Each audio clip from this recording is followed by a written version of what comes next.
Hello दोस्तों। तो कैसे हैं आप सब? स्वागत है आप सबका हमारे यूट्यूब चैनल स्टॉक मेंटलिस्ट में। हम आज मिड कैप कैटेगरी और स्मॉल कैप कैटेगरी के कुछ ऐसे स्टॉक के बारे में बात करेंगे जिनका यहाँ पे सर्वाइवल मुश्किल हो जाएगा। ठीक है, यहाँ पे कुछ चीजें ऐसे निकल के आ रही हैं जो है यहाँ पे दिक्कत वाली बात खड़ा कर सकती है अगर हम बात करें मिड कैप और स्मॉल कैप वाले कंपनीज के लिए। तो चलिए बिना किसी देरी के शुरू कर लेते हैं। तो चलिए देखते हैं, आपने देख ही लिया होगा थंबनेल में। चाहे हम बात करें एफएल इंडिया की, चाहे हम बात करें सीडीएसएल की, चाहे हम बात करें न्यूजन सॉफ्टवेयर टेक्नोलॉजीज की, या फिर हम बात करें केपीआईटी टेक्नोलॉजीज लिमिटेड सॉफ्टवेयर की, ये सब बहुत ही चर्चा में बना हुआ है अभी स्टॉक्स। और हम बात करते हैं तो इसी को हम एक एग्जाम्पल के तौर पे समझेंगे और समझेंगे किस तरह से जो है इन चारों स्टॉक्स को एएसएम लिस्ट में अभी भी रखा गया है। एएसएम लिस्ट में रखने के कारण कंपनी में ऑलरेडी जो है गिरावट जारी थी अगर हम बात करें यहाँ पे चारों ही स्टॉक में। लेकिन उसके बाद जो है यहाँ पे बीएसई के द्वारा, जी हाँ, बीएसई के द्वारा यहाँ पे प्राइस वेरिएशन में यहाँ पे रिस्ट्रिक्शन लगाने की बात की गई है। प्राइस में जो है प्राइस मूवमेंट में यहाँ पे रिस्ट्रिक्शन लगाने की बात की गई है, जिसके बाद से जो है यहाँ पे आज आपने देखा स्मॉल कैप और मिड कैप कैटेगरी में किस तरह से जो है यहाँ पे लोअर सर्किट लगना स्टार्ट हुआ। चाहे हम बात करें सीडीएसएल की, चाहे हम बात करें न्यूटन सॉफ्टवेयर टेक्नोलॉजीज की, उसके बाद जो है रिकवरी यहाँ पे शुरू हुई। मगर चीजें जो यहाँ पे निकल के आई वो दिक्कत वाली बात हो जाएगी अगर हम बात करते हैं स्मॉल कैप और एक मिड कैप कंपनी के लिए। तो ये जो रूल्स निकाले गए हैं बीएसई के द्वारा, वो बेसिकली जो चीजें हैं वो अगर मैं आपको बताऊं तो एक प्राइस का रिस्ट्रिक्शन यहाँ पे लगाया गया है कंपनी के द्वारा, जिससे रिटेल निवेशक को जो यहाँ पे कोई दिक्कत वाली बात ना हो रही। रिटेल निवेशक को बचाने के लिए ही एएसएम लिस्ट भी बनाई गई थी और यहाँ पे एक प्राइस रिस्ट्रिक्शन भी बीएसई के द्वारा लगाई जा रही है।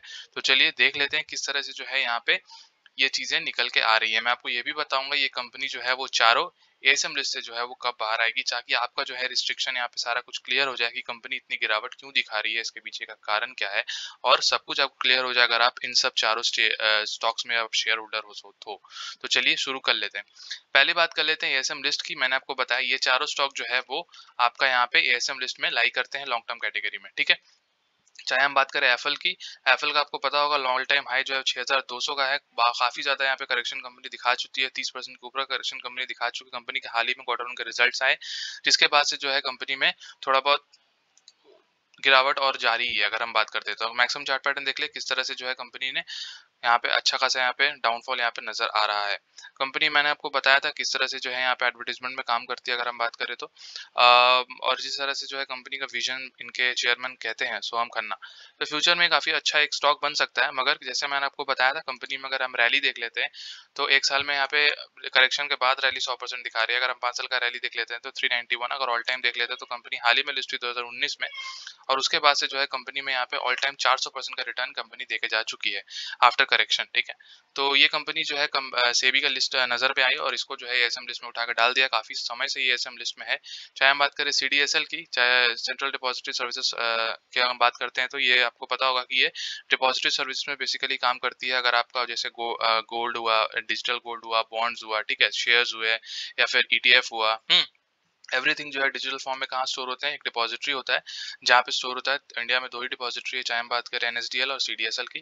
तो सीडीएसएल जो है ओनली लिस्टेड कंपनी है अगर हम बात करते हैं स्टॉक मार्केट में, और कंपनी के पास काफी बड़ा कस्टमर बेस है। 7 करोड़ डीमैट अकाउंट से इन कंपनी के पास जो है 4 करोड़ डीमैट अकाउंट का जो है यहाँ पे होल्डिंग नजर आता है। तो सीडीएसएल कितनी बड़ी कंपनी है आपको पता चल ही गया होगा। तो कंपनी में जो है थोड़ा बहुत अभी नेगेटिविटी चल रहा है अगर हम बात करते हैं तो देख पा रहे हो यहाँ पे। अगर एक महीने के चार्ट पैटर्न यहाँ पे देखें तो कंपनी अभी भी पॉजिटिव रिटर्न्स में है। कंपनी रिसेंट में काफी ज्यादा भागी थी, ठीक है, 1000 के आसपास से कंपनी सीधा 1500 के आसपास चली गई थी। उसके बाद जो है यहाँ पे गिरावट जारी है। अगर हम बात करें तो लोअर सर्किट पे कभी लोअर सर्किट लग रहा है, ठीक है, और कभी जो है यहाँ पे अपर सर्किट पे लग रहा है। आज हमने देखा जैसे पहले लोअर सर्किट लगा और फिर जो है अच्छा खासा रिकवरी देने की कोशिश की कंपनी ने, लेकिन फिर भी 1% का यहाँ पे गिरावट नजर आया। कंपनी में जब एएसएम लिस्ट में होती है ना, जैसे मैंने आपको बताया था, कंपनी अगर एएसएम लिस्ट में होने के कारण जो है कंपनी में जो रिस्ट्रिक्शन लग जाते हैं, जैसे मैंने आपको दिखा दूं, अगर कंपनी में बेसिकली जो है 5% का सर्किट फिल्टर लग जाता है, मतलब कंपनी 5% ही भाग सकती है ऊपर और 5% नीचे भाग सकती है। अगर हम बात करते हैं मार्जिन की तो 100% मार्जिन दिया जाता है, मतलब कोई भी लेवरेज नहीं दिया जाता। अगर आपको माल खरीदना है तो आप 100% पैसे देके माल उठाओ और डीमैट में लेके जाओ, ठीक है। इसके कारण क्या होता है तुम्हारा कि कोई भी चीजें जो है वो ट्रेडिंग के पॉइंट ऑफ व्यू से इंटरडे ट्रेडिंग ज्यादा इसमें नहीं होती है, ठीक है। तो ज्यादा मतलब कोई भी बंदा जो है वो ज्यादा उसको होल्ड नहीं कर सकता। अगर लिवरेज की बात करें तो आपके पास पैसे है तो ही आप उसको उठाने ले सकते हो, तो इसमें ज्यादा प्राइस वॉल्यूम वेरिएशंस भी यहाँ पे होती नहीं है। तो बहुत सारे कारण होते हैं, मुख्य कारण जिसके अंतर्गत जो है कंपनी को जो है यहाँ पे एएसएम लिस्ट में डाला जाता है।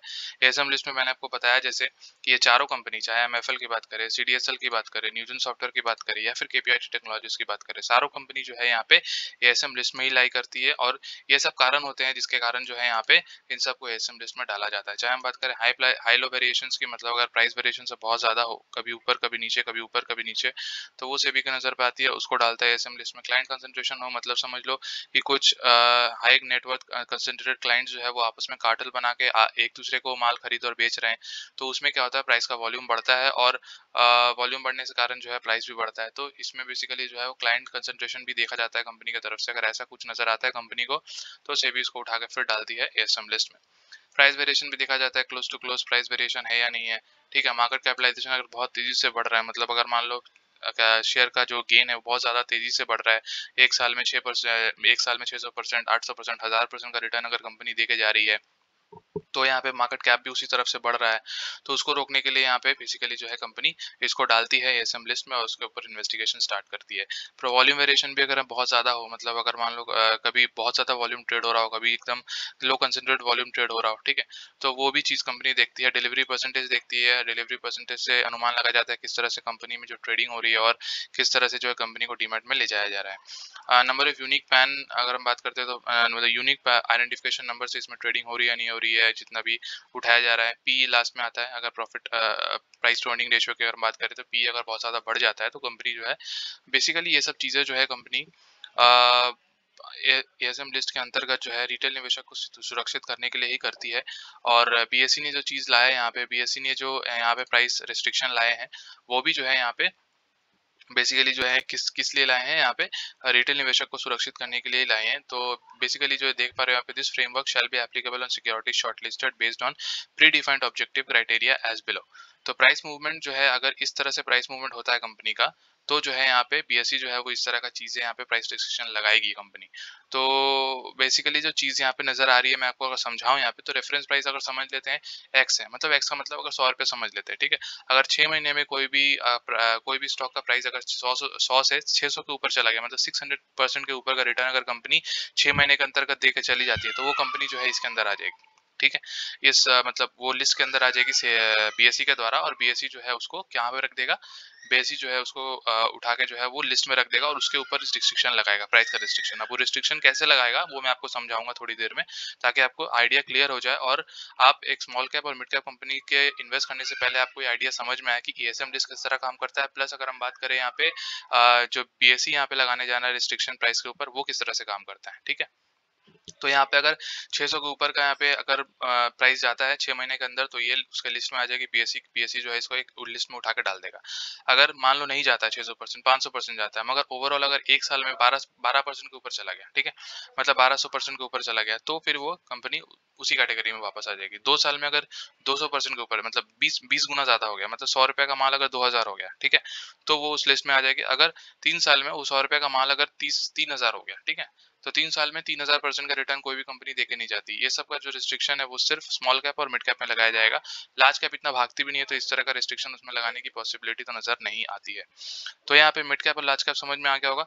तो यहाँ पे मिड कैप और स्मॉल कैप कंपनीज जो है यहाँ पे इस रिस्ट्रिक्शन में अगर आती है, मतलब ये वाला जो मैंने आपको बताया कि अगर 6 महीने में 6 गुना से ज्यादा, एक साल में 12 गुना से ज्यादा, 2 साल में 20 गुना और 3 साल में 30 गुना से ज्यादा अगर यहाँ पे चीजें निकल के आती हैं, तो इसको जो है वो कंपनी बीएसई जो है वो इसमें प्राइस रिस्ट्रिक्शन लगाती है। प्राइस रिस्ट्रिक्शन कैसे लगाएगी मैं आपको बताता हूँ। देखो, पहला वाला कॉलम दिख रहा होगा आपको प्राइस बैंड का। प्राइस बैंड का मतलब हो जाता है बहुत सारा स्टॉक जो है मार्केट में लिस्टेड है, वो उनके ऊपर 20% का स्लैब है, 10% का स्लैब है, 5% का सर्किट है या फिर 2% का सर्किट है। तो सर्किट क्या होता है आपको पता होगा। सर्किट जैसे मैंने बताया कि एएसएम लिस्ट में कंपनी जैसे सर्किट होता है एएसएम लिस्ट के अंदर का, तो सर्किट क्या होता है 5% का हो जाता है, ठीक है। मतलब 5% कंपनी ऊपर भाग सकती है और नीचे भाग सकती है। उसी तरह जो है बहुत सारे कंपनीज जो है जिसका 20% का सर्किट होता है, किसी का 10% का सर्किट होता है, किसी का 5% का होता है, किसी का 2% का होता है, ठीक है। तो हर सर्किट के ऊपर जो है यहाँ पे अलग अलग रिस्ट्रिक्शन यहाँ पे लगाई गई है, ठीक है। तो यहाँ पे क्या रिस्ट्रिक्शन लगाई गई है मैं आपको समझाऊं। अगर मान लो कोई भी अगर स्टॉक का प्राइस अगर एक्स पकड़ लेते हैं, मतलब 100 रुपए पकड़ लो, ठीक है। आप 100 रुपए पकड़ लो, तो वीकली जो है वो कंपनी सिर्फ और सिर्फ 1.6 टाइम हो सकती है, मतलब 160 रुपए तक जा सकती है, समझ रहे हो? 160 रुपए तक जा सकती है, मतलब 60% का गेन यहाँ पे दे सकती है वीकली। अगर हम बात करें मंथली, तो मंथली भी कंपनी कितना जा सकती है, दोगुना हो सकता है, मतलब 100 का 200 हो सकता है। अगर उससे ज्यादा होता है तो उससे ज्यादा करने नहीं देगी कंपनी, क्योंकि यहाँ पे प्राइस बैंड लग गया है, मतलब मैक्स टू मैक्स 200 जा सकता है, ठीक है। कंपनी 100% के ऊपर कंपनी भाग नहीं सकती, समझ रहे हो? तो यहाँ पे 100 का माल आपने लगाया, एक महीने में पैसा डबल हो सकता है, लेकिन डबल से ज्यादा नहीं हो सकता, ठीक है। तो ये रिस्ट्रिक्शन कंपनी लगाने जा रही है। अगर हम बात करें क्वार्टरली की, मतलब 3 महीने में कंपनी कितना भाग सकती है, सिर्फ 300%, समझ रहे हो? अगर एक प्राइस का दाम 100 रुपया है तो वो 300 रुपया तक भाग सकती है, उससे ज्यादा नहीं भाग सकती, उसके ऊपर जो है वहाँ पे बैंड लग जाएगा, ठीक है। तो ये सब अभी इन्वेस्टिगेट करने जा रही है कंपनी। अगर हम बात करें प्राइस बैंड 10% का, अगर इसका प्राइस बैंड हो जिस स्टॉक का, अगर आप गूगल पे मारोगे तो आपको समझ में आ जाएगा कि किस तरह से जो है यहाँ पे प्राइस बैंड किस स्टॉक में कितना रहता है।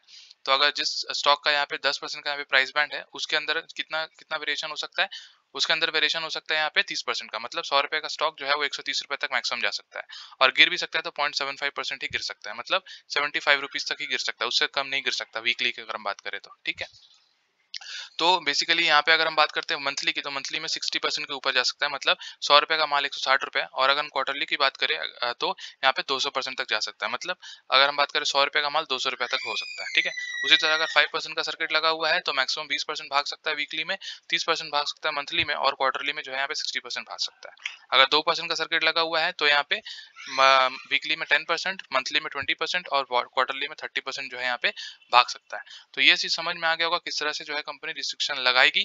अपर बैंड में ये आपको समझ में आना चाहिए कि ये वाला लिस्ट अभी कंपनी निकालने वाली है बीएससी, इन सब कैटेगरीज में जो आएंगी, है ना, ये वाला जो कैटेगरी में आएगी, मतलब छह महीने में 600% के ऊपर का रिटर्न, एक साल में 1200% का ऊपर का रिटर्न, ठीक है। दो दो साल में पैसा 20 गुना से ज्यादा होना, 3 साल में पैसा 30 गुना से ज्यादा होना, तो ये सब चीजें में जो भी कैटेगरी में स्टॉक्स आएंगी, उन सब स्टॉक्स को जो है यहाँ पे बीएससी शॉर्टलिस्ट करेगी और इसमें इस तरह का प्राइस वेरिएशन का स्टॉक लगाएगी। तो ये सब जो कंपनी है, अगर हम बात करें सीडीएसएल की, एफएल की, न्यूजन की या फिर केपीआईटी टेक्नोलॉजीज की, ये जो चारों कंपनीज है इसमें आएंगी कि नहीं आएंगी, ये टोटली डिपेंड करता है उनके क्राइटेरिया से, ठीक है। तो ये क्राइटेरिया जो है बेसिकली स्मॉल कैप और यहाँ पे मिड कैप में ही है। लेकिन ये कंपनी ये सब क्यों किया जा रहा है मैं आपको बताऊं। एएसएम लिस्ट भी किया गया था, एएसएम लिस्ट भी जब इंट्रोड्यूस किया गया था, ये रिटेल निवेशक को बचाने के लिए किया गया था कि रिटेल निवेशक जो है यहाँ पे कोई भी दिक्कत उनको ना हो, ठीक है।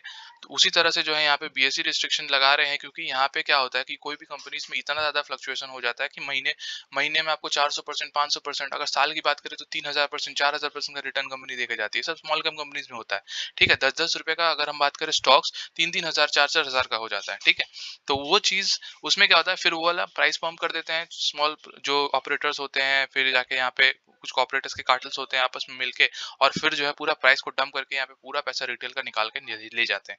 तो ये चीज ना हो, इसके कारण जो है बीएससी या फिर बोलो सेबी बोलो, बहुत सारा रिस्ट्रिक्शन लगाती है, ताकि यहाँ पे रिटेल का पैसा निवेशक रहे, और यहाँ पे रिटेल में एक नेगेटिव सेंटीमेंट ना जाए, वो यहाँ से निराश होकर ना निकल जाए मार्केट से, ठीक है। क्योंकि मार्केट को लॉन्ग रन में रखना है ना, लॉन्ग रन में चलाना है, तो सेबी भी नहीं चाहेगी कि यहाँ पे रिटेल निवेशक जो है यहाँ पे चला जाए छोड़, क्योंकि अल्टीमेटली क्या है, ये सब चीजें रिटेल निवेशक के लिए ही तो की जा रही है। तो जो यहाँ पे चार स्टॉक के बारे में बात कर रहा हूँ, चाहे मैं एफएल की बात करूँ, सीडीएसएल की बात करूँ, न्यूजन की बात करूँ, केपीआईटी की बात करूँ, चारों एएसएम लिस्ट में है, और चारों जो है स्मॉल कैप और मिड कैप में लाई करती है, ठीक है। बात ज्यादातर यहाँ पे मार्केट कैप भी नहीं है, 8 से 11 हजार करोड़, 14 हजार करोड़ का मार्केट कैप है चारों में, लेकिन चारों ही कंपनी बहुत ही अच्छी है, मैंने आपको बताया। चाहे मैंने एफएल के बारे में बताया, सीडीएसएल के बारे में बताया, न्यूजन के बारे में मैंने आपको बताया था कि ये कंपनी जो है वो हाल ही में बहुत ही अच्छा एक आईटी कंपनी के तौर पे उभरी है। कंपनी को जो है यहाँ पे फॉरेस्टर रिपोर्ट में भी इंक्लूड किया गया था एज विजनरी, प्लस इसमें बहुत ही पोटेंशियल है फ्यूचर में आगे अच्छा परफॉर्म करने की। कंपनी का बहुत ही अच्छा स्टैट्स नजर आते हैं और इनके फाइनेंशियल्स काफी स्ट्रॉन्ग है, ठीक है। तो डरने की बात नहीं है। केपीआईटी भी मैं बात करूं, केपीआईटी बेसिकली ऑटोमोटिव कंपनीज के लिए सॉफ्टवेयर डिजाइन करने का काम करती है, ठीक है।